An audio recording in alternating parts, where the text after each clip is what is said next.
Seni bela diri campuran, MMA, dimulai pada 1920-an.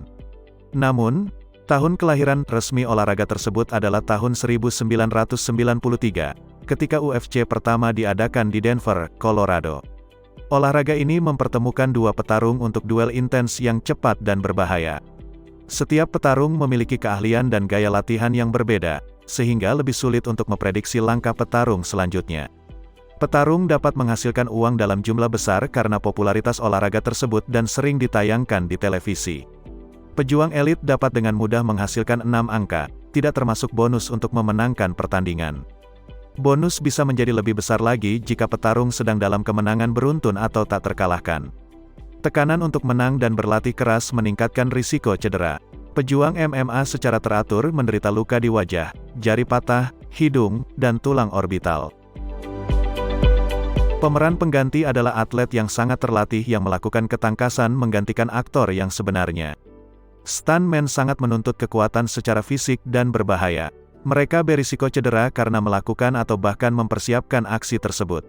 Stuntman juga bisa terluka jika peralatan keselamatan tidak berfungsi dengan baik dan dalam situasi cuaca ekstrim. Penghasilan stuntman berfluktuasi tergantung pada berapa banyak pekerjaan yang mereka dapatkan dalam setahun.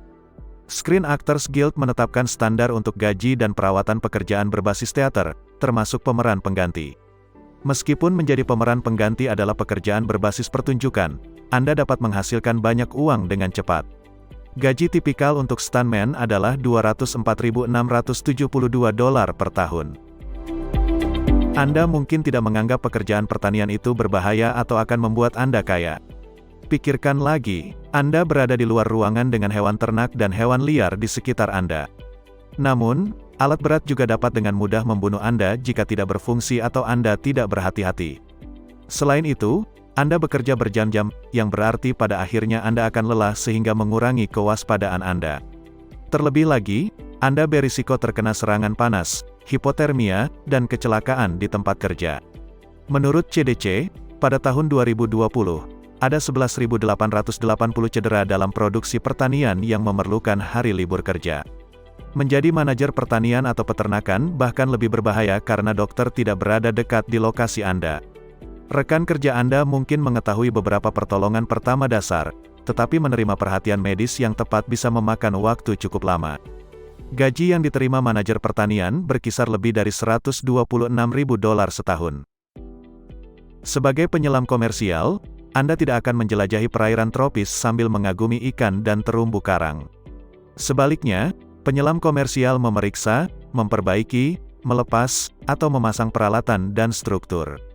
Mereka juga dapat melakukan tes atau eksperimen, memasang bahan peledak, dan memotret kehidupan atau struktur laut. Semua ini dilakukan di bawah air dengan peralatan selam atau udara yang disuplai dari permukaan. Anda mungkin juga perlu menggunakan bor, palu godam, obor, dan peralatan las bawah air. Dan beberapa bahaya terbesar untuk pekerjaan ini adalah predator di sekitar Anda, kerusakan peralatan, kemungkinan terjebak di bawah air, hipotermia, jarak pandang rendah, dan terluka oleh peralatan yang Anda gunakan. Bayaran Anda bergantung pada pekerjaan dan lingkungan tempat Anda bekerja, tetapi beberapa penyelam menghasilkan lebih dari $111.000 setahun. Nelayan komersial melewati beberapa hal yang paling menantang untuk menyediakan produk ikan ke pasar. Mereka bekerja berjam-jam, berada di laut selama berjam-jam, berhari-hari, atau berminggu-minggu, dan menghadapi banyak bahaya ekstrim. Nelayan komersial terus-menerus terpapar unsur-unsur tersebut saat mereka bekerja.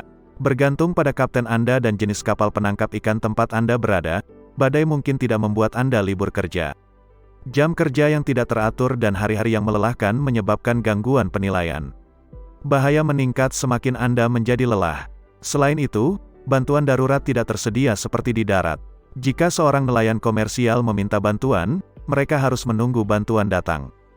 Terkadang butuh waktu cukup lama untuk bantuan datang. Terlepas dari semua itu, kru yang sukses dapat menghasilkan banyak uang dalam waktu yang sangat singkat.